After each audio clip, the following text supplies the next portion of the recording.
Yeah, that's me. You're probably wondering how I ended up in this situation. To tell the full story, I'm gonna need to go back to the beginning of the year.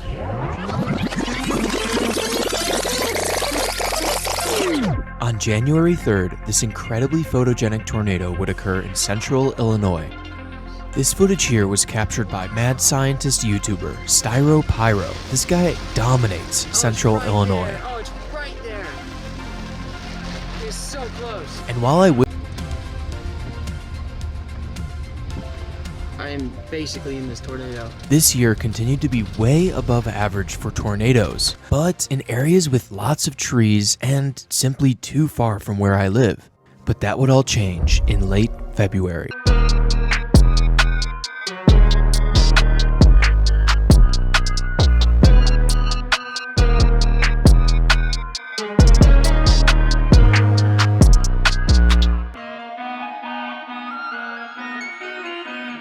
The race of the season began in the beautiful town of Hollis, Oklahoma. The locals were extremely concerned about the upcoming severe weather. I eventually ended up in Mangum, Oklahoma. That is not looking good. I was directly in the path of a strong embedded supercell with nearly constant lightning and some of the most ominous tornado sirens I've ever experienced. However, the true beauty and structure of the storm is revealed in the time lapse.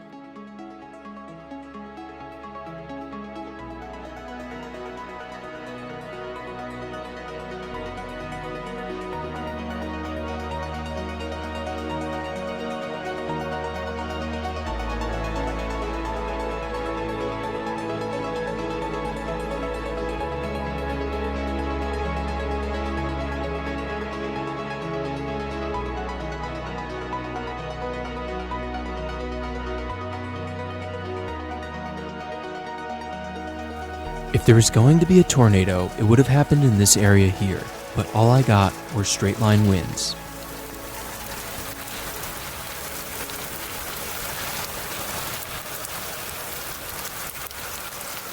Why do I do this?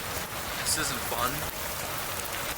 This chase was really frustrating, but it was also early in the season. There would be many more opportunities. Sure enough, on March 31st, computer models were hinting at an extremely high-end setup along the entire length of the Mississippi River.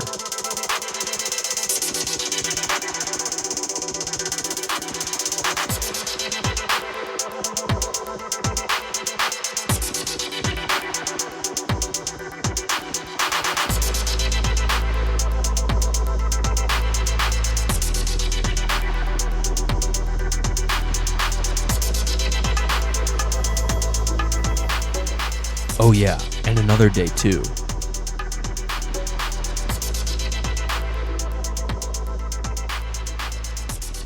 That was enough to get me to make the long trek out to the Midwest. And while I spent the night in Iowa, the Storm Prediction Center issued a rare double high risk, where two separate targets had a 30% chance of tornadoes. I would be chasing the northern target, specifically the Illinois side of the Mississippi River, and this would end up being my first big mistake. The day would start with this tornado-warned storm near Monmouth, Illinois. I don't think that's doing it. I'm gonna cut east and north just to stick with it. It's good. Here, let me snap a quick photo. I could see rotation at the base of the storm, but it just didn't look strong enough to produce a tornado. Let me take a photo for you guys. It was clear the storm was not gonna do it.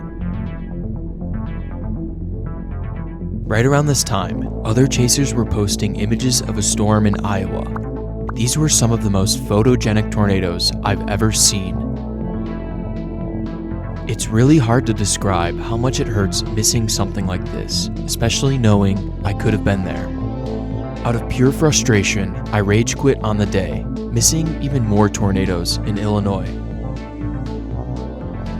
This day left me with an unhealthy sense of desperation. I chased the one area that didn't produce tornadoes on a historic, high-risk day. My next opportunity to redeem myself would come on April 4th. the day of the accident. Uh-oh. It's Shanti. Hey, Shanti. It's like, where's the storm? Oh, they're coming. Don't worry. Oh, good girl. Oh my god. Oh, there we go. Wow. After initially targeting southeast Iowa, I crossed the Mississippi River into western Illinois, where a rapidly organizing supercell was taking shape.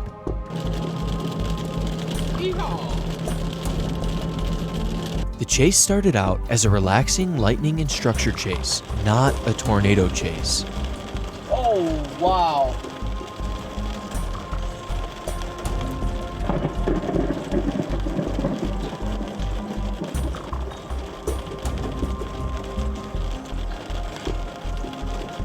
Unbelievable. I captured some of my best lightning bolts to date. See if we can get another one. Got so many good bolts. Big time supercell. Big time supercell.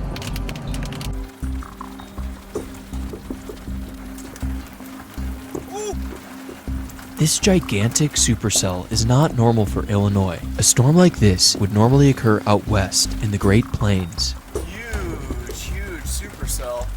I don't think that's gonna produce a tornado, but it is a big supercell. For some reason, I was underestimating this storm, thinking it was just gonna have structure and lightning. And hail. Alright, here comes the hail. Oh my god. This storm was gorgeous, but it was also moving at around 50 miles per hour, so I couldn't stop to record. I continued driving northeast, constantly looking over my shoulder, trying to see if a tornado had formed. The base of the storm kept getting lower and lower. I think right around this time is when it started to produce tornadoes.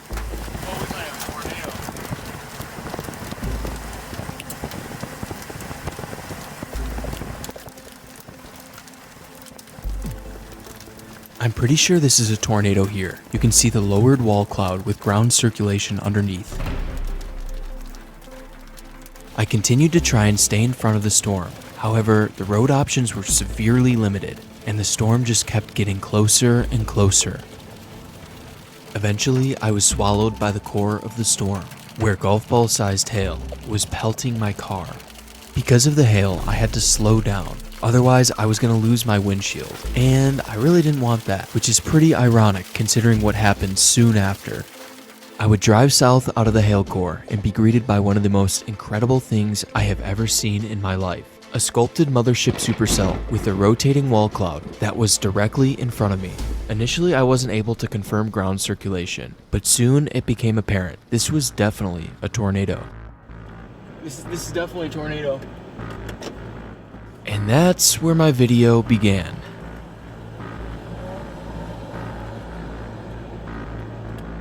The tornado would briefly condense all the way to the ground, meaning it was showing signs of intensification. Wow, look at this thing!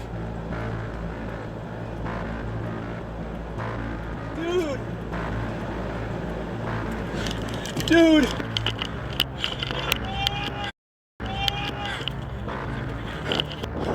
It's coming right at us! Yeah, this is.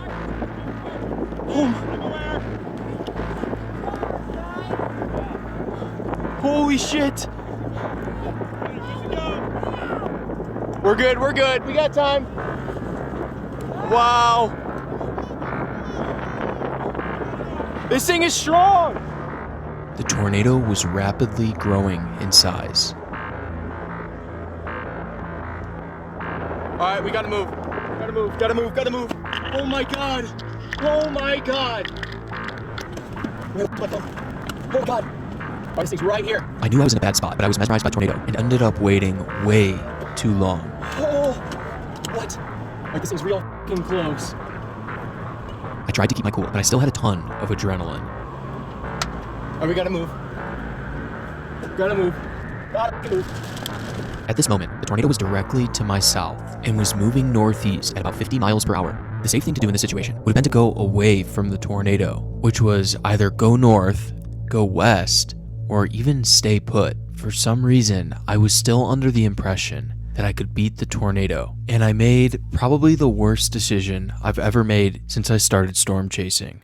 I tried to race the tornado to the east.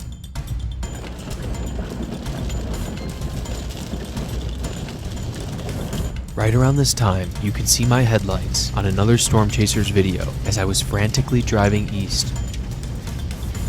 You also can see in his video the large rain-wrapped tornado just to my south, moments before the accident.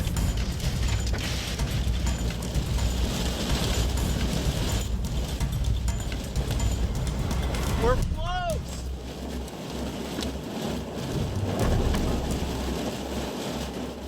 This right here was probably my last potential moment of escape. I could have turned north on this road, but because I was going so fast, I missed the turn.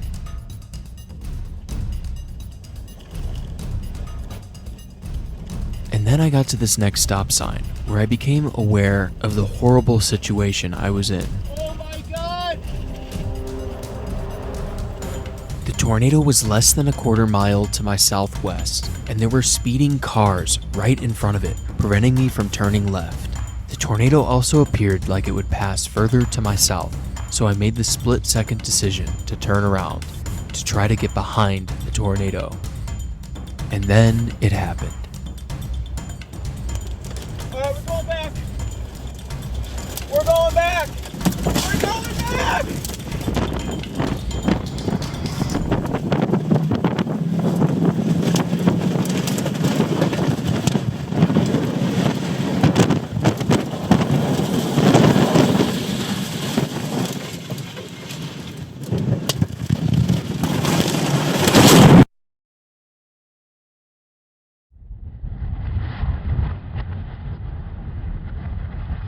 After my camera cut out, the vehicle rolled for a solid 20 seconds. It felt like a movie, a sick movie that was real.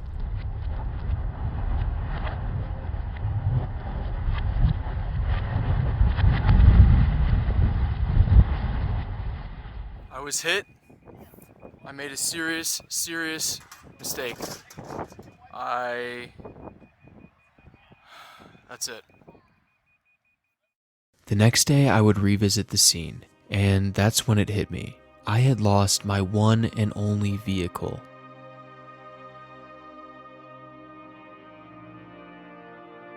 I've had this car since I got into storm chasing. It may have been an ugly duckling, but it was reliable, and I loved it.